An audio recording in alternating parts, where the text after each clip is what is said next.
While last week's premiere was an exciting start, the real question is, can the show continue up its high streak? Let's find out. Don't change the channel, don't touch that dial. We got it all on UHF. Take off your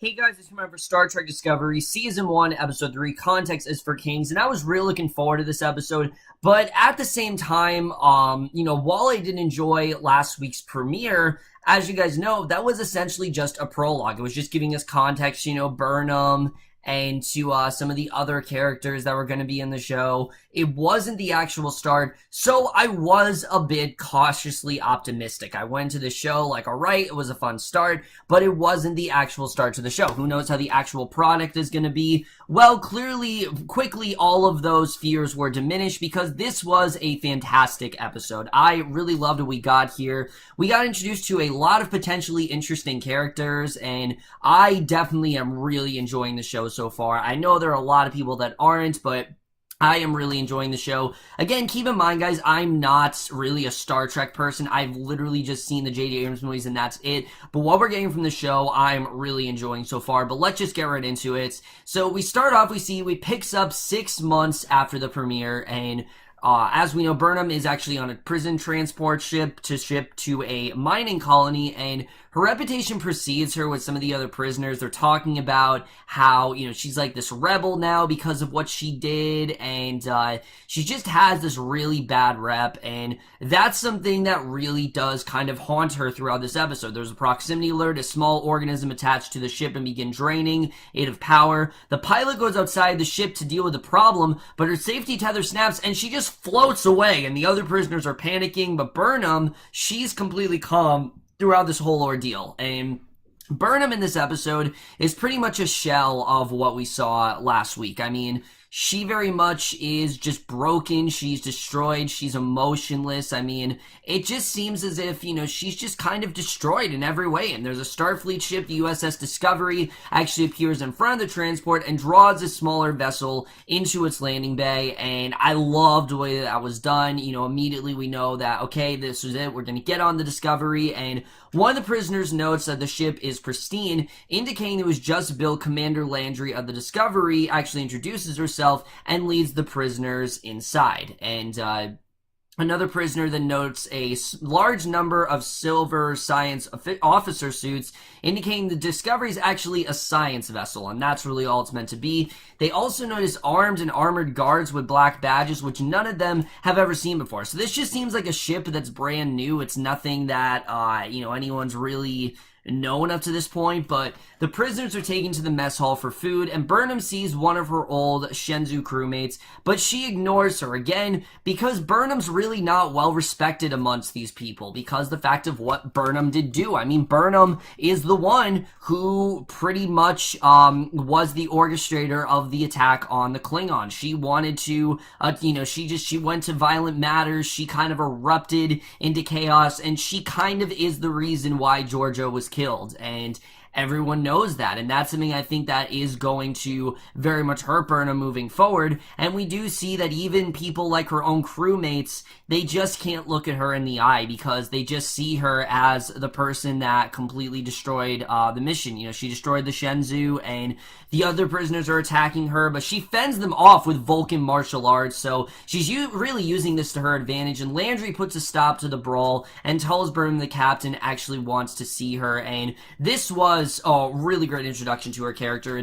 It works as a reintroduction in the sense where, again, you really do see how hopeless she is, how emotionless she is in every way, but you can tell that this captain seems to be kind of like the light at the end of the tunnel, and that is essentially what ends up happening.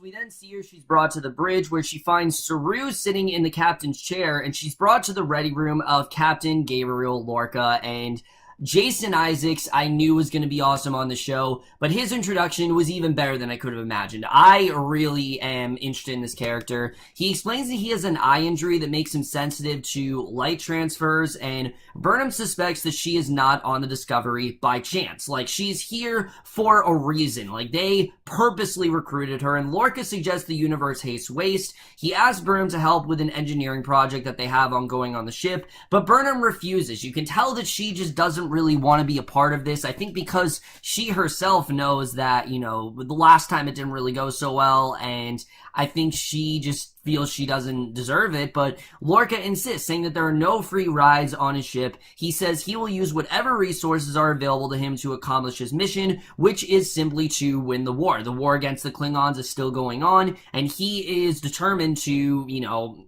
be the winner of it. So Landry then brings Burnham to her quarters, which she finds pretty bare, and we get into this character of Caddy Sylvia Tilly. Now, Sylvia Tilly is my only complaint with this episode, because while I eventually grew to like the character, her introduction, whoa, was that rough. I mean, right from the game, like, I don't know if I'm gonna like this character. She's very awkward. She finds a new roommate laying on her bed. Burnham swaps beds for her since Tilly actually has certain allergies, and Burnham tells Tilly her name is Michael. Tilly jokes that she couldn't be Michael Burnham, and then becomes frightened when she realizes who she really is. Because at first, Tilly's going on, again, she's just very awkward, talking about her allergies and things like that, and seeming very over-enthusiastic. But then, when she realizes she was actually Michael Burnham, that's when I started getting into this. I thought, you know, okay, now I'm kind of liking her character, and Mary Wiseman did definitely grow into the role. It wasn't her fault. I just thought the character was kind of annoying at first, but as I said, as the episode went on, I did think she got better here. So a black alert goes off in the Discovery, the lights dim, liquid then floats in the air, and Tilly says she can't tell Burnham what any of it means right now. So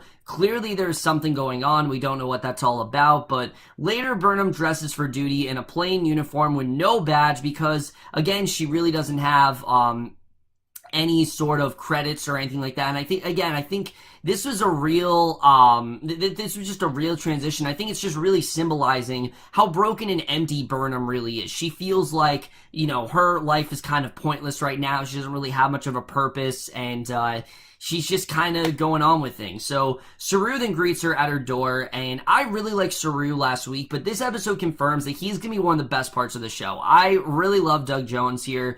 He greets her at her door, introduces himself as the Discovery's first officer, and he brings Burnham to engineering, and she comments that Saru's speech at Captain Georgiou's funeral was beautiful, and she struggles out an apology. Saru says that he believes Burnham is dangerous and worth fearing. Like, everyone should be afraid of her, which I would agree. I mean, what Burnham did, yeah, that's definitely something you should, you know, be very cautious about, but that Lorca does not fear things that normal people do. He, for some reason, is kind of, you know, he's immune to it for some reason, and she promises not to make trouble, but Saru makes clear that if she does, then he'll do a better job protecting his captain than she did hers, because obviously she did a terrible job with that. And I like the way that Saru is, you know, talks to her in this episode, but as you can tell, again, he's not very happy with her, obviously, because of what she did. She still has a very bad rep, and even as Saru, he's not happy with her because of what she did. It's just not something he's going to forget. You can tell throughout the episode that he does have this very stern tone, and again, I really am liking this character. I think Doug Jones is doing a fantastic job, and I'm really looking forward to seeing how their relationship evolves throughout the show.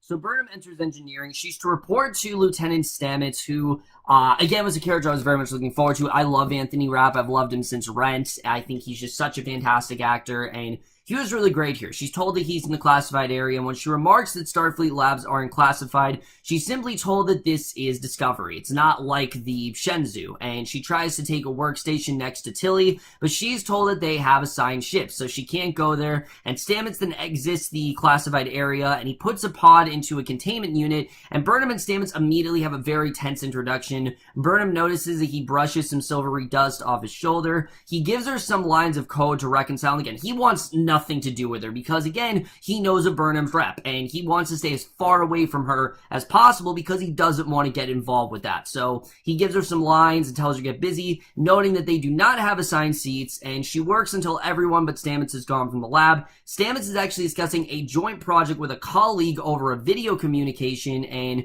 he's interrupted when Burnham brings the code. It was kind of a funny scene, but he's interrupted when Burnham actually brings him the code and points out a mistake, and he abruptly leaves her. Again, he doesn't want anything to do with her. He just kind of just wants to leave her there on her own, and she returns to quarters and finds Tilly snoring and drooling. And again, this is kind of the show using its comedic its comedic sort of edge to its advantage, which I did like seeing. She uses a napkin to actually collect some of Tilly's drool to get through the breath lock on Stamets' lab, and she finds a garden full of fungi, and Lorca then receives an above top secret message alerting him the Discovery's sister ship was actually destroyed along with all on board while performing Black Alert maneuvers near Klingon territory. He tells Stamets to assemble a team, including Burnham, to collect material related to their project, because this obviously could be a real problem for them. I mean, the Klingons could be after them. So the team includes Burnham, Tilly, and Landry. He really doesn't have a choice. I mean, some people can say, why would you appoint Burnham? But he really doesn't have a choice here. He has to take whatever he has because he's very worried about going to war. So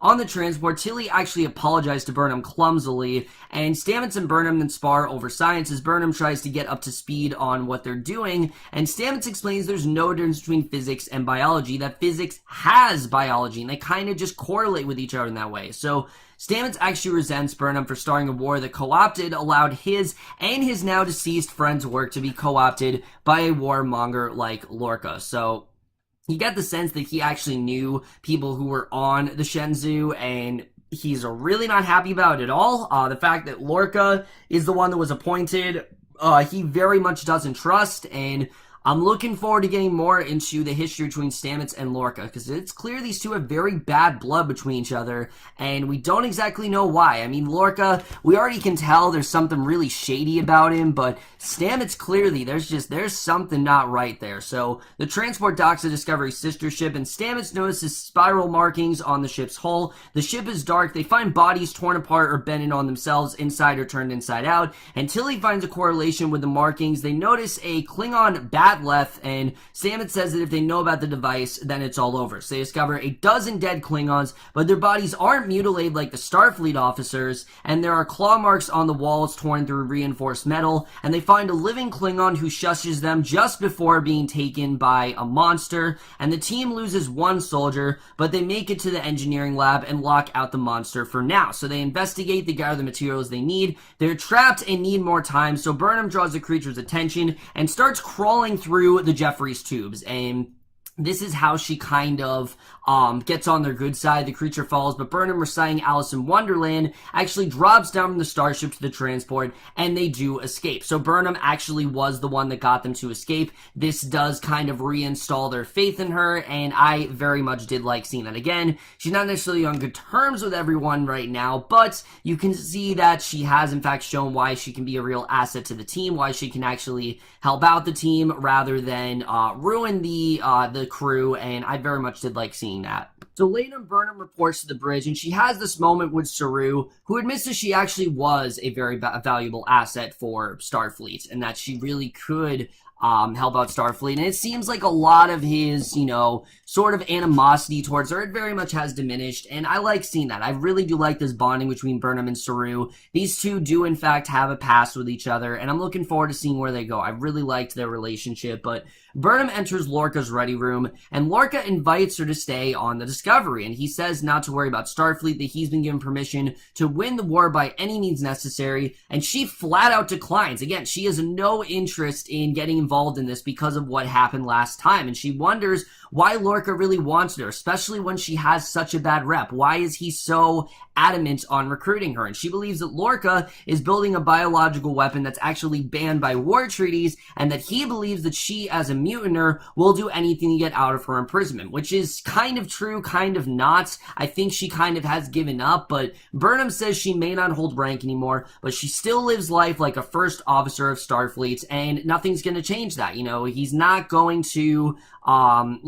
he's not going to get her to change her morals. So Lorca tells her she's actually wrong. He transports them both to engineering. He has her enter a sealed chamber. He pulls out a container of the spores that Stamets cultivated, and he released them in the container with Burnham. And Lorca explains they're developing a biological fuel. The Discovery's actually behind on the curve, but the sister ship was traveling across the Beta Quadrant on them. They can be used for near instantaneous travel, and he shows her by showing her various plans by activating the spores in the chamber. He believes this is the key to winning the war, but can lead to much more after that. So all these various planets, they're going to be kind of the way that they may actually succeed here. But he feels like that is definitely sort of like a means to the end at the same time. And he makes his pitch again, offering her a chance to end the war she helped start. And I agree. I mean, she is the one that basically started this war, and you can tell he's interested in it. Lorca wants to continue it. He feels like there is a reason to have a war here, and I think it was very interesting. So, Saru in the mess hall sees the prison transport leave Discovery. He has a biological reaction, and Burnham returns to quarters. She tells Tilly she'll be there permanently, and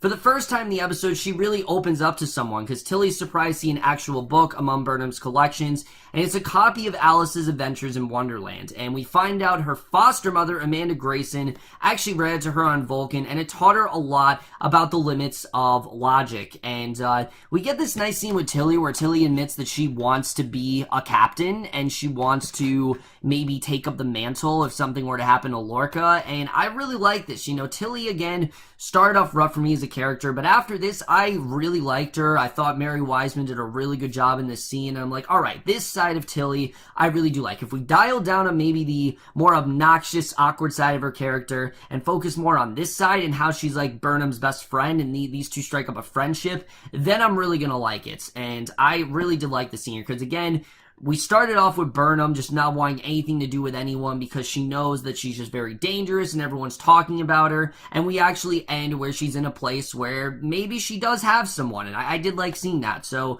later, Lorca thanks Landry for beaming their new friend on board. The monster, and we see at the very end of the episode, this was very shocking, the monster from the sister ship is actually imprisoned on the Discovery. We don't know what this is all about, but whatever it is, Lorca has a very, just very suspicious look and malicious look on his face, and that is the way this episode ends. So overall, guys, a lot of stuff to really think about in this episode. First of all, let's talk about Lorca, because while Lorca has this very can-do type attitude where it seems like he wants to win the war, and it seems like he's recruiting Burnham because he feels like she wants to continue this war and because she started, I think there's a little bit more there that we don't know. I think he definitely does have ulterior motives that we just don't know about right now, and I think that scene very much does show that, and especially the fact they have someone as big as Jason Isaacs. They're definitely going to do something with this character. I'm not saying he's going to be the villain of the season, but he's a very shady captain. Let's just say that. There's definitely a shady captain, and there's definitely a reason why Stamets does not trust him. We can tell very well that Stamets,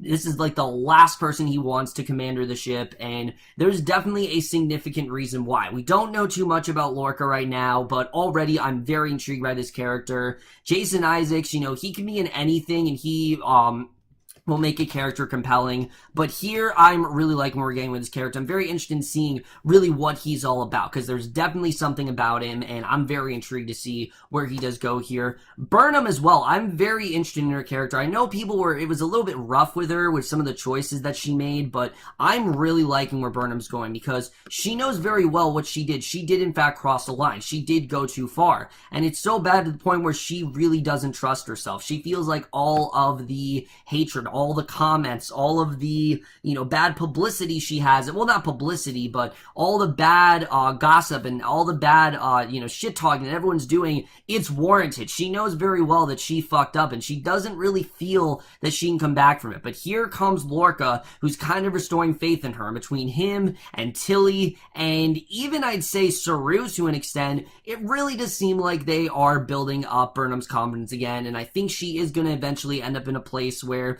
she is ready to take on this war, and she is gonna realize, you know, how important it is to go against the Klingons, and I'm looking forward to seeing what that's really all about. And we didn't get any flashbacks with her in this episode, which I was kind of surprised about, because they made it seem like that was gonna be a main thing. Even the creator said that was gonna be a main, you know, Alex Kurtzman said that was gonna be a main thing moving forward, so I'm guessing we're gonna get more of them, but I'm guessing in this episode they just didn't do it because there was so much to introduce.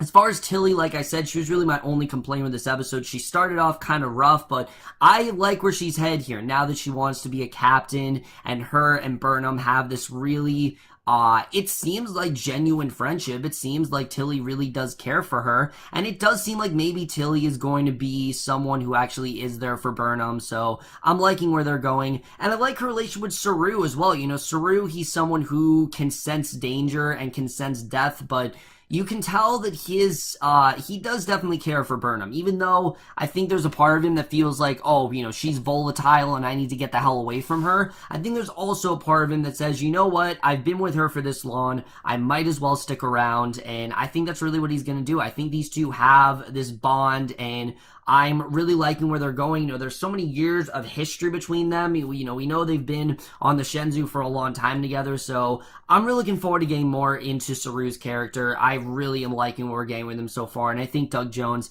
is just absolutely killing it in this role. I'm really loving what we're getting from him here.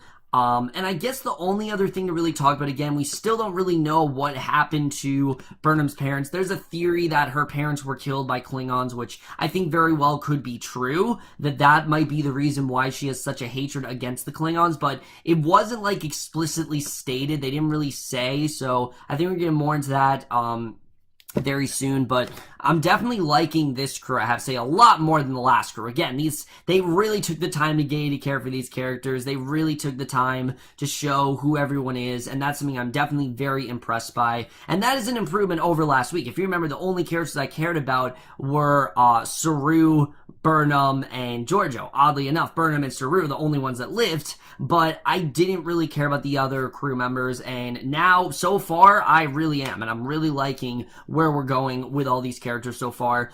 I do have to say that it was very impressive the way the show was able to establish most of these characters. Again, because of how one note most of the crew was last week, this was like the complete opposite. And still, there are some characters we haven't met yet. We still have yet to meet Shazad, Latif's character. I'm sure we're going to meet him next week, but we still have yet to meet his character. But compared to what they did last week, I really love what they're doing with these characters, and what we saw here really does bode well for the rest of the season. I'm really not too worried about what we're going to get here. Again, I can understand if you guys don't feel like it's Star Trek, but remember, I have only really had experience with the movies, and what I'm seeing in this show, I definitely am really enjoying. I think they're doing a really good job with establishing these characters. I think the action's really interesting. I think the way we're gearing up for war already, I'm very fascinated by, and I'm really looking forward to seeing where the show is really going to be headed. I think this is definitely already just a very promising show so far. I'm just really enjoying the show overall, guys. This show just really keeps impressing me, and I'm definitely going to give Star Trek Discovery Season 1, Episode 3, Context is for Kings, an A-. Over, guys, me this episode of Star Trek Discovery. Let me know what you guys thought of this episode overall. Left your thoughts, and like I said, really enjoying the show so far. But that's my review. Hope you guys enjoy. I'll see you guys in my next video, and we'll see you guys for that. Okay, bye.